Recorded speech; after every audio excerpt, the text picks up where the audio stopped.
But যেই দিন তোমার মধ্যে অবসেশনটা চলে আসবে যে তুমি খাওয়া ঘুম না 24টা ঘন্টা তুমি এটা ছাড়া আর কোনো কিছু ভাবোই না, ভাবতে পারো না, তোমার পুরো লাইফ এটার উপর ডিপেন্ড করে, ওই দিন দেখবা যে আশপাশের মানুষজন বসে থেকে পাগল নাকি, এত তো দরকার নাই মা, কিন্তু এইটাই দরকার, এইটাই দরকার। কারণ বাংলাদেশে দেখো, বাংলাদেশে ভালো ছাত্ররা একটা ভেষ ধরে থাকে যে আরে আমি বেশি পড়ি নাই, চান্স পাওয়াদের কথা শুনবো আরে কিছুই পড়ে নাই, মনে করো বিড়ির আগুন দিয়ে পড়ে চান্স পাই গেছে, কিন্তু পাগলের মতো পড়ছে।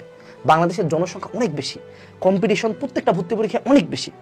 এই জন্য এই জায়গাটাতে আগাইতে গেলে অবসেশন দরকার, অবসেশন, নট প্যাশন, অবসেশন, যে আমার জীবন আর কিচ্ছু নেই। যদি তুমি অবসেশন তোমার লাইফে আনতে পারো, দেখবে এইচএসসি পার হইছো, অ্যাডমিশনও পার হইছো, লাইফের অন্যান্য যে কোনো হার্ডেল পার হইতে পারবা।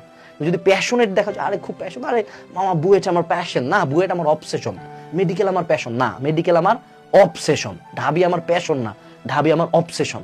আমি প্রতিদিন সকাল থেকে উঠে ঘুমানোর আগে পর্যন্ত আমি শুধু এইটা নিয়ে চিন্তা করি, এটার জন্যই পড়ি, এটার জন্যই দৌড়াই, তাহলে দেখবা ঠিকই সফলতা হোক, চান্স হোক, হয়ে যাবে।